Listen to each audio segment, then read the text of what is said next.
Welcome, Dave Chilton. Hey, thanks for having me. Love to be here. Huge fan of yours, so this is an honor. Kind. We are going to talk about the book. We're going to talk about the update. But first, I want to talk a little bit about you.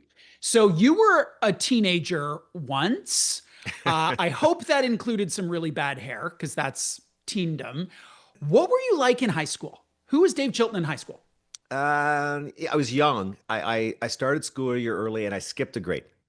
And so when I was in grade 12, I was 15. And I was Wow. very tiny to the point that in grade 11, I wrestled a 106-pound category. That's how small I was. I didn't shoot up until the summer of grade 13. We still had grade 13 then, and then I became much, much bigger. So I was tiny, loved sports, but average athlete, played in school teams, but certainly not, a dominant participant at all. A strong student, fell into a great group of friends. There's a lot of luck involved in that. We're all still extremely close. They played a huge role in my life and my happiness and everything. And they know my kids, et cetera, et cetera. So pretty lucky guy. I mean, I've mentioned to you the best parents going. Yeah. And so that leads to a pretty good life. But no, I loved my life growing up. Also, I was lucky I had two hometowns. I lived in Kitchener in the school year and then mostly Sarnia in the summers and established friendships in both. And there was some crossbreeding there. I introduced different people and they got married, et cetera. So no, very, very good youth. I was a bit of a financial geek already. You were. Okay. Yeah, the summer of grade 11, it started. My grandmother, people often ask me, were my parents into investing in personal finance? Not at all, like zero. But my grandmother was, my dad's mother. And she got me hooked. She once gave me $1,000 to invest in penny stocks, and I lost almost all of it in a matter of months, but got the bug and started doing all the reading to the point that when I was in university, it was fairly scary how much I'd read on personal finance and investing, like literally hundreds of books. And a story I've told often that kind of shows how geeky I was when I went to write the Canadian securities course, I didn't even open the textbook. They said there's a non-assignment version. You can just drive down and write the test in a month or two. And I said, when's the next one? They said, it's next week. I said, I'll be there. Never opened the box that came with the book or anything. I just drove down and wrote the test because I was so into all of that stuff at the point. So, yeah, a little bit of a nerd, no doubt about it. Wow. Did you pass? Yes, like honestly, I got a very good mark. So yeah, I would say it was again, I say that almost out of embarrassment more than pride because it showed you how into all of this I was. Like I had read by the time I finished the summer of grade 12, I'd probably read 50 investment and personal finance books cover to cover. Wow. So, how did the book come to be then? You'd read all that was out there at the time. Did you identify that there was something missing? Was there this lightning bolt of insight that said there's something that I could add to the conversation? Yeah, you nailed it. You actually said that very well. I was giving out books to clients. I was a young investment advisor at Walwyn Stodgel, and they wouldn't read them. They thought they were too dull, too intimidating. Fair number were American, which is a problem too. And I thought, okay, can I make this more accessible? Can I make it less dry? I wasn't going into the investment stuff much. This was more personal financial planning. I'd been giving a course to teachers, teaching them how to handle their money better, not using charts and graphs, using casual conversation and humor. Thought I'd move that over to the page. Tried a couple of different ideas. Started out with a book called The Ultimate Guide to Losing Money. And it was a humorous look at all the mistakes people make. And I probably got 40% of the way through it. And then watching Cheers one night, saw the bar tender giving out advice about life lessons, and I thought that might be a good way to go. Called it the wealthy bartender. Stuttered again. Within a couple weeks, aborted that one because of the alcohol and the bar fights and all of the drama. Moved it over to the barber shop, and who knew? I mean, certainly when I started writing the book way back in '87, I never anticipated it becoming what it did. Uh, when did you know that you had a certifiable hit on your hands? When did you know? There was an actual month for sure. It was April of 1990. So 15 months after release, it took off. And so we'd been kind of laying the foundation. I've been doing speaking occasionally, a lot of interviews, and the sales were quite good. But I'm talking, I think 23,000 its first year. RSPC isn't okay, but nothing spectacular. But that April, you really saw the orders start flying. I went to Halifax to give a speech, and 2,200 people showed up. We had Wow. anticipated about six or 700, and it was a public speech. And that's when I knew I had something. Now, that being said, I thought something was 100,000 to 200,000. I didn't think something was 2.1 million. It wasn't maybe until 2 years later that I thought, holy smokes, this thing just keeps going. I mean, again, who could have known? There was no way you were going to think a personal finance book was going to come out and do what it did. You self-published this in an era where A, very few people did that, and B, those who did were like photocopying pages and Yeah, stapling them so together. To do that kind of volume, you must have had distribution. Was there a buyer at a bookstore chain who saw the light, or did you just put on the full Chilton charm offensive and bribe your way in? no, these are such great questions that bring back a lot of fun memories. Wayne McComb and Ann Garner. Wayne McComb was at Kohl's, Ann Garner was at Smith's bookstore. This is before Chapters Indigo. They both took 1,000 copies. I'll never forget my first meeting with Wayne because after he said yes, he said, "Now, we want return privileges. Where will we send them?" And I'm like, "I'm not taking returns." And he's looking at me and goes, "No, that's not how it works. You aren't taking returns." And I remember saying to him, "I'm not taking returns. It's just my mom that fills the orders. She's having trouble keeping up. She's not also going to take returns. I'll give you a little bigger discount if you don't take return privileges." And he went for it. And I sold all those wealthy barbers with no return privileges into the industry. And then Stoddart Publishing got involved. I kept the corporate sales. They took the conventional retail about 9 months into all of this. And then a big one for us was Costco. Costco came into selling books, I think in 90 or 91. They became a big distribution center. And then, this is a funny memory, but Canada Trust actually sold the wealthy barber on their counters. And Dave, that I'm going to exposed its hold up capability. to you There it my is. copy of The Wealthy Barber that I got at branch 1040, Oxford Street West, Canada Trust, London, Ontario. And what's funny about this copy is there's a post-it note and it says, Bruce Sellery, please return. Because of course I've lent this out many, many times over the years, and it's a treasured copy for me. How did that deal come to be with one of the biggest financial institutions in the country?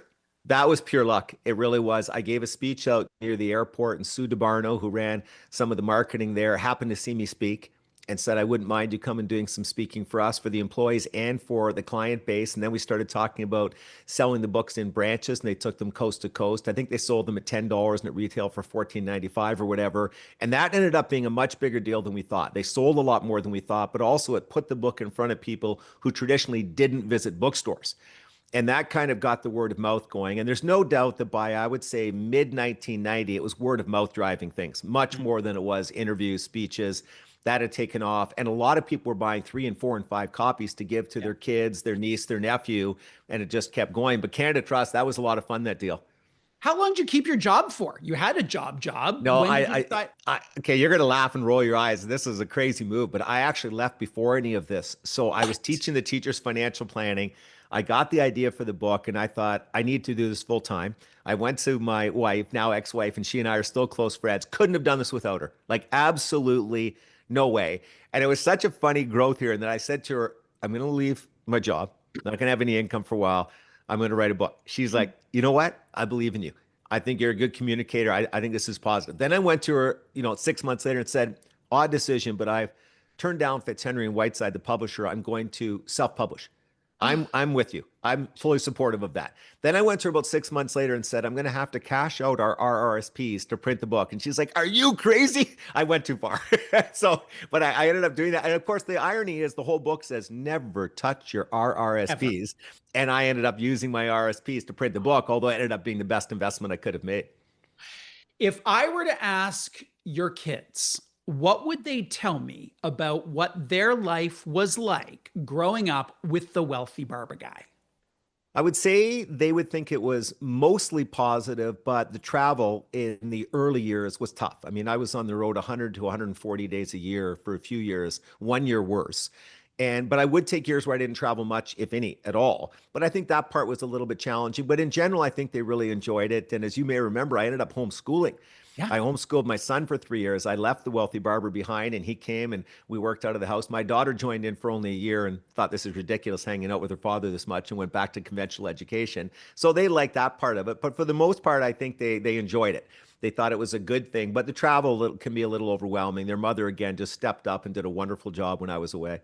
What about how they behave as adults when it comes to their money? I mean, surely they feel like they're under a microscope here. They lived with the Oracle of Delphi. They better pay themselves first. Yeah, no, yeah, they do pay themselves first, and I think they've also learned to watch their car expenses because they know that's my hot button. Is I get very frustrated with car expenses. But you know, the good thing, especially with Scotty, he's not very materialistic. Like I don't care about stuff. And I'm not a stuff person at all. I live in a relatively small house. In fact, not relative. I live in a small house, and I don't like stuff. I don't have a garage. I don't have anything to put in it. To be honest with you, I don't want gifts. He's definitely inherited that fully. Courtney a Mm. little bit less so, but she's pretty good too. You walk the talk on this, as you say about your house and the car. Your phone is from like what, the early 90s. I don't know. I did an Hey, event with you once where it was like peak pandemic. Everybody's got these extraordinary shots because we've all figured it out, except for Dave Chilton, who's in his basement on an ancient BlackBerry, like pointing a phone at his face. It was the worst shot ever. What do you spend your money on? okay, first off, that was a true story you just told. It was a little embarrassing because you and I were doing an online thing. I think it was for Queen's University, and Yeah, you had the full setup, and I'm on my BlackBerry. I just had to get rid of my BlackBerry finally. sadly. They weren't getting the apps updated enough, so I had to go out and I got a Samsung, and I cried. I mean, I really Yeah, cried. I was the I hope last you person kept in. it though. You I kept oh it, yeah, right? are you kidding? Yeah. It'll come back. It'll be back for sure. I go to a lot of professional sporting events.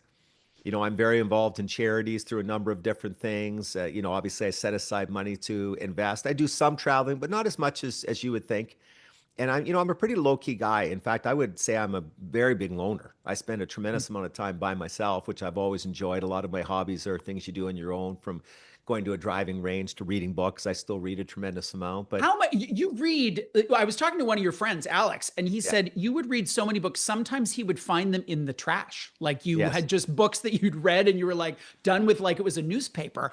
How many books do you read in a year? And are they all nonfiction, or do you also sneak in a couple of historical romances every You know year? what's weird? They're 99% nonfiction.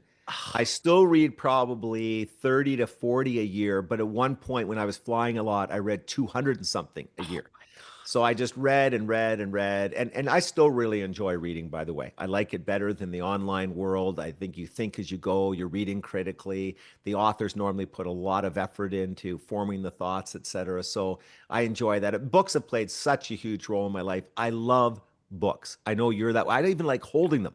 Like I like Yeah. going to the library or going to a bookstore and holding them and looking at the cover and There's a feeling to it. There's a everything. feeling to a physical book. Absolutely. Love it all. I don't use ebooks at all. I do like audiobooks, but 95% of what I take in is through a physical book. In the personal finance community, and there's not a million of us, but you have a reputation. You have a reputation for one thing in particular, and that is that you are incredibly generous with your time. So I'll remember the first time we had any contact whatsoever. I was on my first book tour. You were friends with the journalist who was doing the interview, Leanne in Ottawa. And Right. I don't know, a half hour later, my phone rings. I don't answer it. And I get this voicemail. Hey, it's Dave Chilton. And you'd already read my book. Yes. You do this regularly. This is my story is one of many. In fact, most of the big personal finance folks in this country have received a similar call from you. What drives that behavior? You're like a big deal. You don't have to do that. So why do you No. do that? Well, honestly, I want people to manage their money better.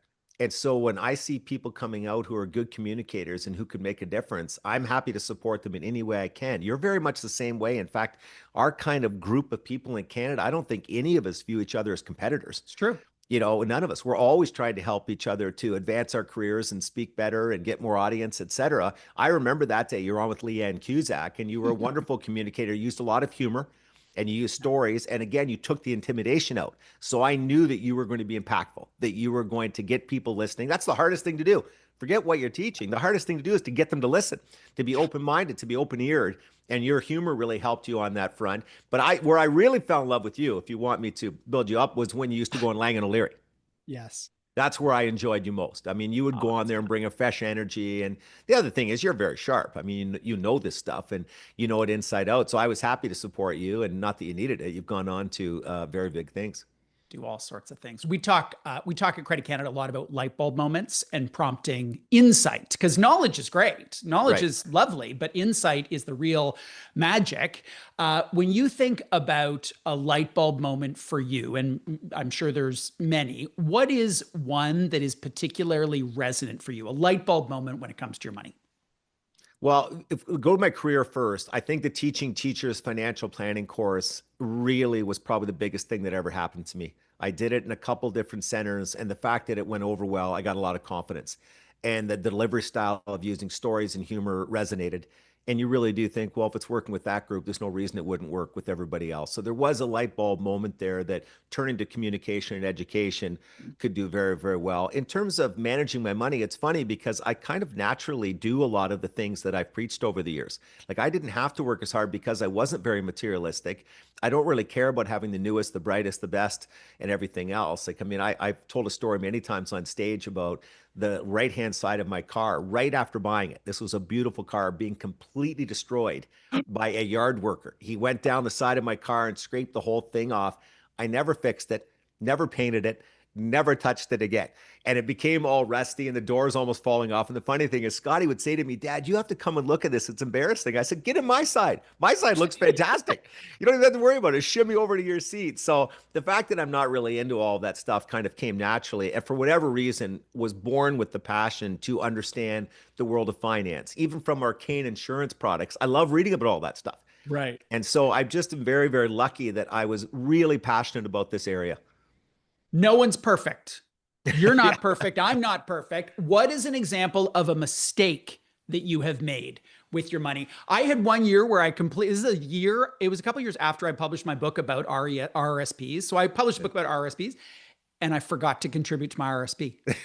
Like I don't know. I forgot because I was doing lump You're sum a busy contributions. man. You're a busy man. I'm a busy man. I got things. What is an example of a mistake that you have made? Or are you Well, actually perfect? no, no, I'll give you two. Recently, I bought a shepherd cross puppy. That's the biggest financial mistake you can make. He's basically inflicted thousands of dollars of damage on my house, cottage, and car. Just getting him home from the Humane Society. He's a rescue dog. He ate the seatbelt out of the back seat. Today he's eating right through his leash. It never stops. So that's a mistake. But without a doubt, the biggest financial mistake I ever made in my life was an interesting one. I had a speculative investment in Tanzania of all places. And it's one that I put tremendous due diligence into, obsessive compulsive, I would even say. And I had a number of people helping me, including people on the ground there. And basically, over a period of about 6 months, put together a very compelling story about why this was no longer a great investment and didn't act on all this due diligence, got talked out of it by a couple people where I shouldn't have given them the weighting, and the investment plummeted 70 to 80%. Well, look at, we all have speculative investments that have gone through rough periods. That's why they're called speculative. But the tough one about that was that I'd put in this incredible due diligence, come to the right conclusion, Right. and didn't act on it. And that really frustrated me. But you make other mistakes too. As you know, I do a lot of private company investing, and Yeah. nobody's going to be perfect there. I mean, you're going to have some misses. There's no question about it. With any of this, you're trying to forecast the future to some extent. And so there's going to be lots of mistakes made. And that's why you diversify. That's why you emphasize your core holdings of index funds, et cetera, and stay Yeah. away from high interest debt, all of those common sense things. My guest is David Chilton. He is the author of The Wealthy Barber. He has fully updated this, as he calls it, and I would agree, all Canadian classic. I want to talk about the essence of the book for people who haven't read it. And there are people who have been born since the late 80s. How would you describe the format and the essence of the story and Roy and the characters? You know, it's a true novel. The young characters go to get their haircut once a month for 9 months, and Roy, the wealthy barber, who's become very wise and savvy in the world of personal finances, educates them on the basics, the different areas they need to understand. Conversational, lots of humor, no charts, no graphs, no heavy math, basically saying the things you need to grasp are well within your grasp. They're not that difficult. You can do this. There's a lot of optimism and hope on that front. Walks through, I think the revised version gets into some of the subtleties and nuances a little bit more than the initial one did because it has to. Nowadays, with not just RSPs, but also TFSAs, FHSAs, and so on and so forth, you have to know how to prioritize. So if I can only do one, which one should I do? And again, I think it's that format that works. One of the key parts of the format is not just the story being less intimidating, but the narrator starts out admitting, I don't know anything about this stuff, and I don't know anything about math, and I don't like it. And so a lot of the readers go, that's me. And if he can learn, and if his sister and his friend can learn along with him, I can probably learn too. And so you're building as you go and starting to get a better understanding. And I think that's why the format's proven to be so effective. You added a number of cultural nuances here, and I actually had the two books side by side to Right. see. The sister is gay, the friend is online dating, there is a newcomer to Canada. Where did those suggestions come from? Was that test readers? Was that you just realizing like you're walking through the world and it's a different place than it was in the 80s? No, yeah, it is a different place. And in fact, even before I'd started testing the book, that was a part of the format, was to emphasize more inclusivity and all of that, and to have a wider variety of characters covered off. You want as many readers to be able to relate to the book and relate to the characters and feel involved as possible. And so those were just natural moves. I also felt, because there are more complex products, more products, period, out there, that having a wider variety of characters gave me more scenarios to cover off, more things to bounce back and forth from. So all of that made a lot of sense. And in terms of the cultural references, that was key. I wanted this to be a true update so that anybody reading this now in their 20s and 30s can completely identify with the language, the back and forth, the TV shows, the star references, all of it. But the testing helped there, of course. Then you're getting it out to all these people in their 20s and 30s and learning from their feedback and making your changes. What was cut? I could see the additions, but it wasn't clear to me what you excised from this version. I didn't take a lot out of the first book. I remodeled it and rewrote it, but I took a lot out of the second book as I would test it. And so I'll give you a good example. I talked in the second book, original version, about why, if you take out the home buyer's plan loan, you shouldn't pay it back quickly. You should just pay it back in the 1/15th per year. But it bogged down. Even though I thought it was, a good section, it bogged the chapter down. And so you have to figure out what's important here, what's not important, what can the book survive without, because you want to keep the flow going. So some of those things go to the cutting room floor. And again, I would argue that more authors should do what we do with the testing.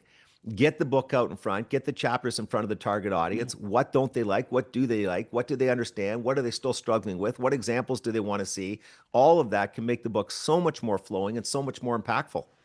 You acknowledge the cost of living, especially for young people. That is certainly a different world than from the 80s.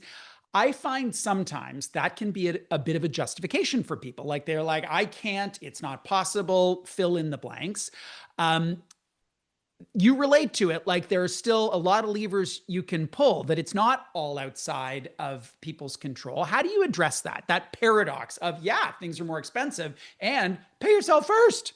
Well, in some ways, you're saying to people, precisely because it is more expensive, you better be doing these things right. And so let's at least optimize to whatever extent you can set aside money. Make sure you're putting it in the right container. Make sure you're optimizing your investments by watching your fees. But I was trying to be very respectful of the fact that it is expensive out there now. Costs have risen so much in the last X number of years. I would argue at a faster pace than CPI is reporting they have. Real estate prices are tough. Now, you made a point on a podcast that I thought was a great one. You were saying that if you go back to previous years, let's say 1995, I think is a good example, 30 years ago, interest rates were dramatically higher. Let's say they were 10%-ish. And therefore, the percentage of people's income going to service their mortgage wasn't dramatically lower than it is now, to be perfectly honest. But remember, that 10% is not the long-term average. It's closer to 6. So for most of us, it is tougher now. Most people out there also putting the down payment together now, with homes being at this multiple of incomes, is so tough. If you're in Toronto and you're buying an $800,000 home, which is not a fancy home in Toronto, you're looking at $160,000 down payment to hit the 20% level. Well, try saying $160,000 after tax. And unfortunately, this is one of the reasons why choose your parents wisely has become Yeah. too important a commandment. We don't want that to be as important as it is. That's not fair. It's not good for society when that becomes this strong a weighting and whether or not you can or can't make it. So yeah, I was trying to be very respectful of all of that in the book and recognize people can't do it all. So where do you put your priorities? If homeownership is absolutely key to you, what are the sacrifices you're going to have to make? What are the levers you're going to have to pull? Roy says in the book, some of this is unfair. There's no doubt about it, but it's also reality. And so You let's deal also with it. you also talk about the reality of the consumer driven culture that we live in today. Social media is a big driver of that. When I graduated from university, I lived on a bed frame with five other people. Like I didn't go shopping. We never ordered in Wait, you had anything. the five other people were all in the same bed frame? No, I'm not not. in the same bed frame. I'm not But, comfortable with we that. lived like Yes. students. We lived like Yes. students for a very long period of time. And Yes. I have an almost 16-year-old. Their expectations of the quality of life that they want are different than I would have had when I was growing up, the youngest of 5 kids in my house. How do we connect those kinds of the HGT-ification of our physical surroundings, just as one example, in terms of that being how we deserve to live? Yeah, you said all that very well. And it's funny, I'm often asked, do you think that things really are tougher now? Or do you think that the kids' expectations are, it shouldn't be an or. Both of those things can be Right. true. Yeah. Things are tougher now. The younger generations have every right to be, but your point's well taken. Some of the expectations, especially on first home, are pretty darn high. I mean, you're not going to go in and get quartz countertops and 3 bedrooms and 2.5 bathrooms, et cetera. For most people, there's just no chance to do that. And I thought that Roy, using a lot of specific examples and one of the Yeah. other characters coming in and talking about their first purchase, I thought that part of it was very healthy. That part tested very well. And then you mentioned all the talk about the online world and the constant temptation thrown at us.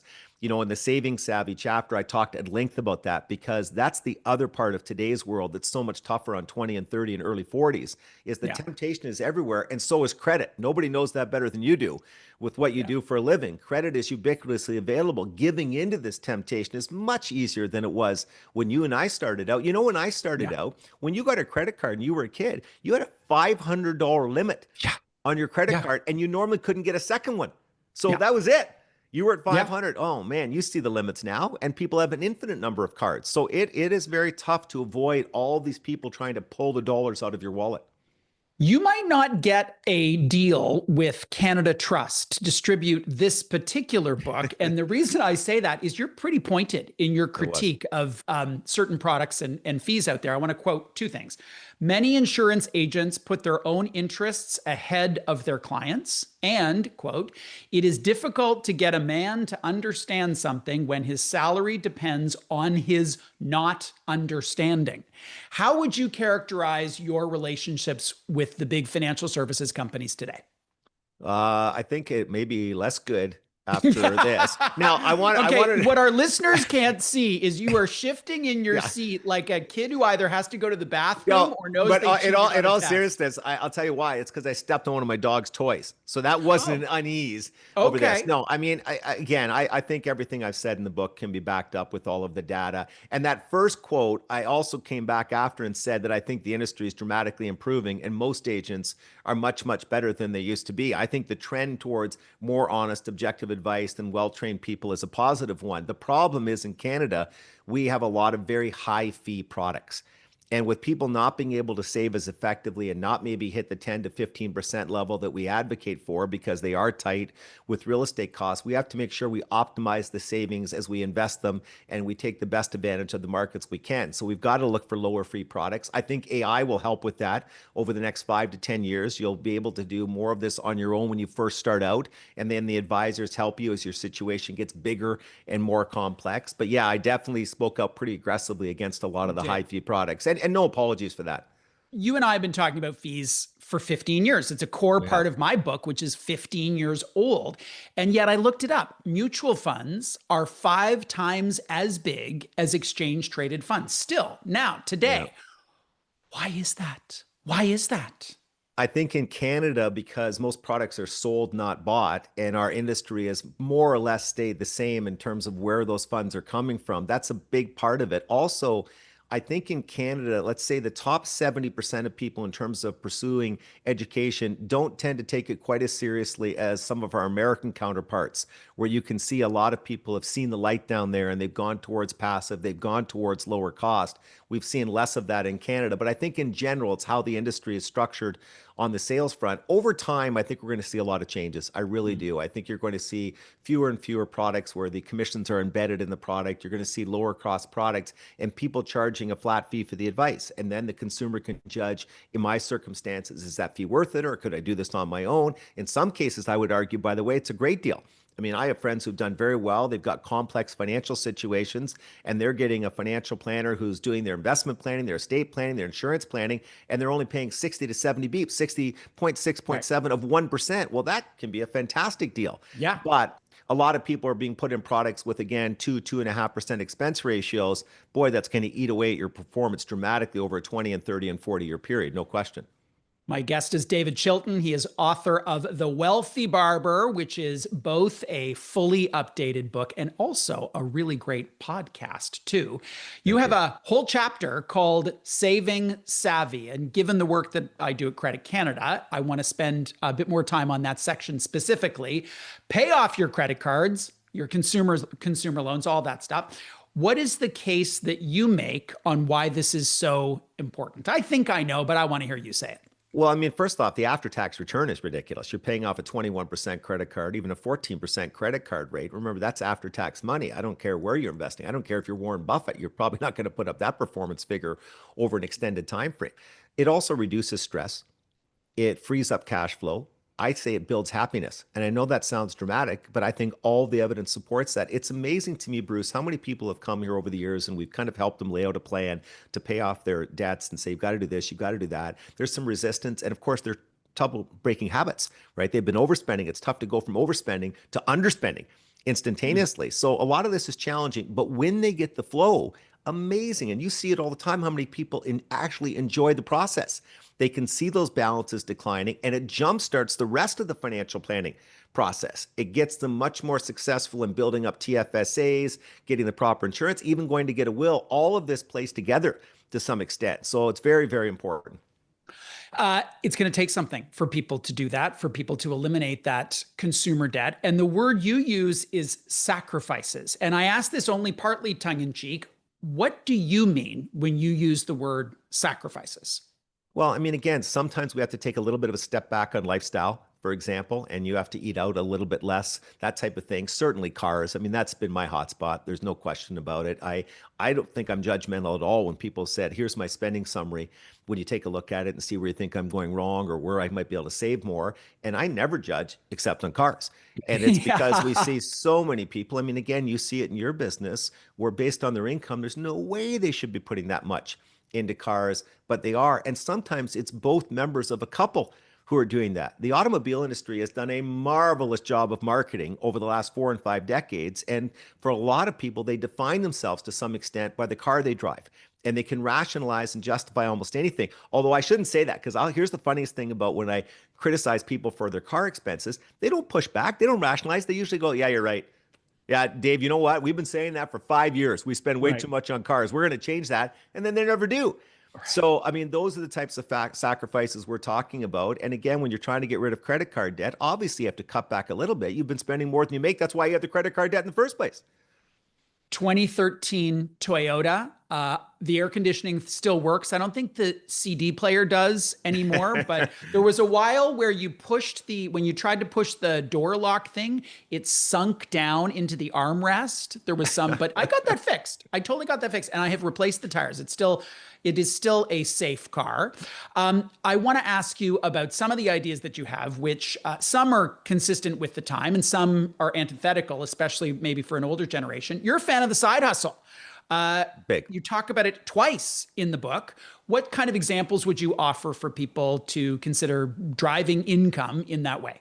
You know, you're right. I love the fact you noticed I hit on that twice. And again, some of that's because I see so many people's financial plans and so many people's expenses, et cetera. And now I'm starting to notice patterns among the people who are handling their monies better and better. And I'm amazed at how many people out there are using a side hustle to add the $500, the $800, the $1,200 a month. And what a difference it makes. I mean, after tax, that's enough to fully fund a TFSA in some cases. So what are they doing? A lot of times they're doing interesting things. I'm not talking about a second job here. I'm not talking about the normal part-time job that you and I would think about from our generation. I'm talking about something fairly entrepreneurial. It can be buying and selling on Facebook Marketplace. It can be dog walking. It can be, I used examples in the book from real life, making bobbleheads of people's pets. Using a 3D printer. Yeah, using a 3D printer to make bobbleheads of people's pets. Or another one was people using embroidered manufacturing to get a baseball team of 12-year-olds seats for everybody to sit and watch the game in. It's got the logo and it's got these are the types of things we're seeing more and more and more of. and they're fun. And so when you talk to the people, it's not just that they're making money, but they're spending that time on it. And while they're spending the time, they're not spending other money. Plus, they're enjoying it immensely. Now, can everybody do this? No, we don't all have that creative streak. And also, a lot of people are already working really hard, have very young kids, etc. But a lot more people could do it that are. And it's starting to pick up a lot of momentum. And so I really did try to hit that hard because we're always talking about cost control, but raising your income a little bit can obviously be a huge difference maker too. That chapter, by the way, I mean, I'm going to brag a little bit. I am really proud of that chapter. So if you think Great of the, chapter. the three books that I've put together, that's probably the first thing I've ever written that tested great right out of the gate. No real comments, changes. Like most of the chapters have involved so many rewrites. That one I started testing, everybody went, you know what? I like this. Like it had the flow, I think, and just the way it kind of moved. I think it made people think a little differently about I can save some money or I could do this. Yeah. And it was an optimistic chapter. It didn't really hammer people or anything, but he was pretty aggressive trying to drive some of these points home. And I hope that chapter really resonates with people. Yeah, and you also have the math around the power of saving on spending versus trying to up your savings rate. Give us that calculation in the simplest way that you can, because I'd never seen it outlined that way before. Yeah, thanks. I'm glad you enjoyed that. I really am. And I mean, it's one of the first parts of that chapter to set the tone. And basically, Roy is saying, okay, somebody's saving 4% now. We need them to get to 10%. And he says, can you do that? And they go, I'm not going to be able to double or 2.5 times my savings. You got to be kidding me. And he says, okay, you're right. That seems extreme. What about taking your spending rate, which if your saving rate's 4, must be 96 down to 90, which means we only have to drop at 6.25%. People go, 6.25%. I think I can do that. It's the same thing. So you just have to look for some little changes to your spending to get your savings rate back up. And then in one case, he works it out to how much a day would it be for Kyle, one of the characters, to get the extra 4,000 he needs to top up his TFSA. It's $11 a day. And now Kyle's looking at this completely differently. I see why this may work. And of course, that led him into talking about the spending summaries, which, as you know, I've become probably the biggest advocate in the world for. You are evangelical Yeah. about spending summaries. And Like how if there was a embarrassing is it? religion, I know, it's scary. it would be spending summaries, the gospel according to Dave Chilton. Yeah. And What does it mean in practice? What are you tracking for how long? How do you interpret the results? well, I want to start out by admitting something. I was not good at this early in my career. Like in The Wealthy Barber, it got very little attention in the original Wealthy Barber. On stage, even less so. And in fact, I would say when people would do it, oh man, you're really going to do that? That seems pretty boring. But I saw enough empirical evidence over the years to go, I was wrong. And now I've become its biggest fan because I don't meet anybody who does a proper spending summary and doesn't benefit dramatically. What is it? It's not a budget. It's as you go for a 2 or 3 month period, normally, Aiden does it nonstop, you mark down everything you spend Mm, and then you summarize it. You can add it all up in different categories. There's apps that can help you, although interestingly, I've argued that people who do it by hand tend to get more benefit from it because they yeah. see it, they think through it more. Everybody wins when they do this for a couple reasons. One is they go, you know what? There are some areas I'm spending too much and have to save more. And the other thing is it helps you to spend more efficiently. So maybe you're eating out a tremendous amount and you go, you know what? I love eating out. I see my friends. I mean, I'm not going to give it up totally, but I can't believe how much it adds up to.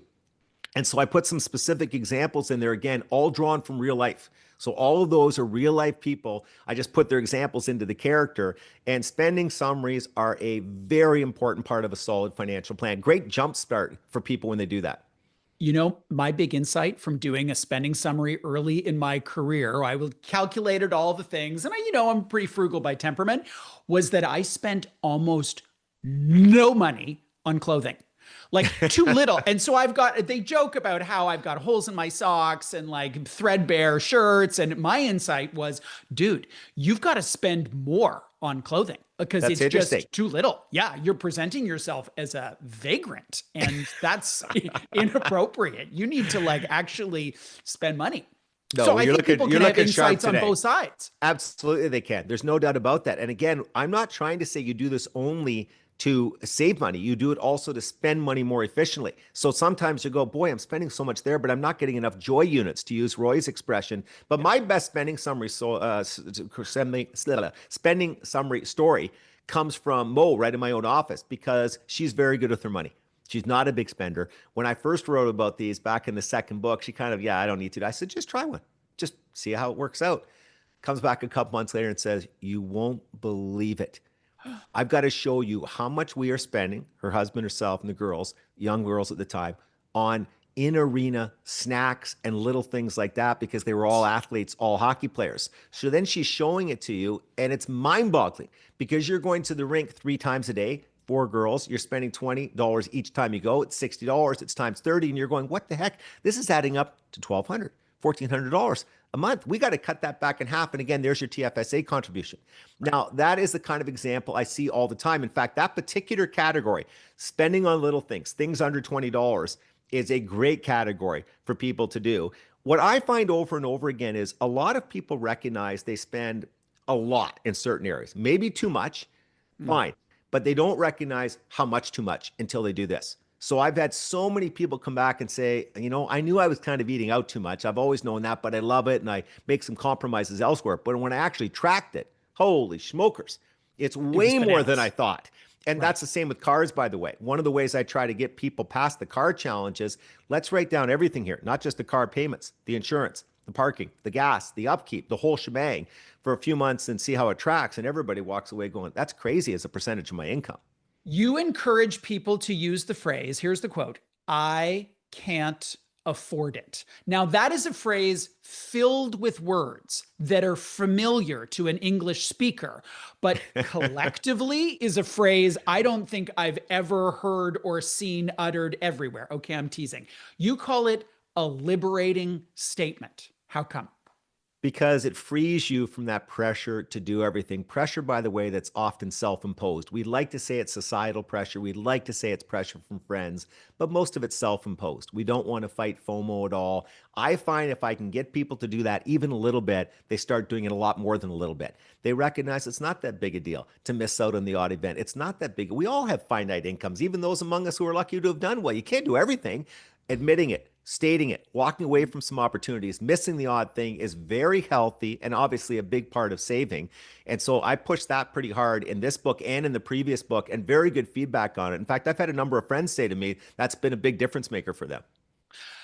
You take great pains to equate income and expenses.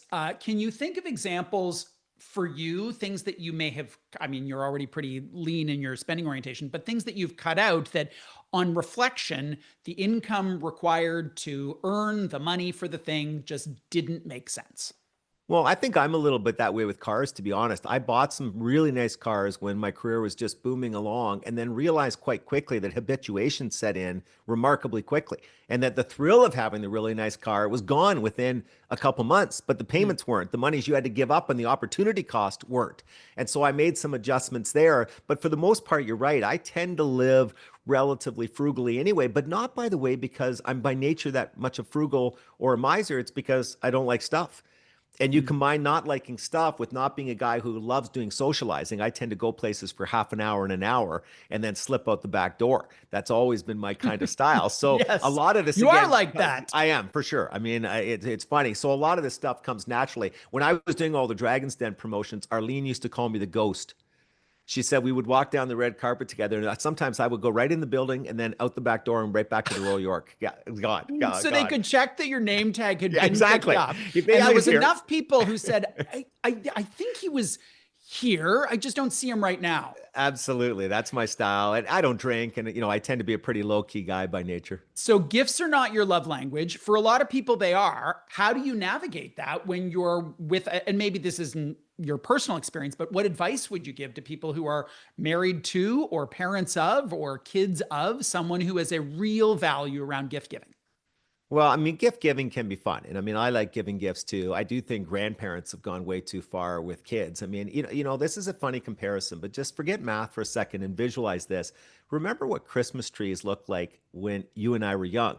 There was 10 gifts, 12 gifts under the Christmas Yeah. trees, and they didn't even come out to the end of the branches usually. Now you go into almost any house and there's so many gifts all over the floor. It's insane. When you and I were young, you would phone your friend, you're 9, you're 10, and you phone them up and you say, what was your big gift? That was Yeah. always the question It because was you got one one thing. big and a belt and some socks.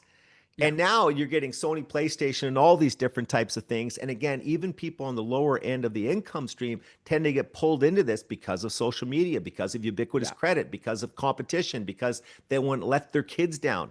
In quotes, all of these types of things. So getting separating from this and making sure you understand what's important and the right direction to go, it's all very challenging. If it wasn't, we wouldn't be doing it. But Mm. I mean, I like gift giving as much as the next person. I will tell you a cute story. The office, there was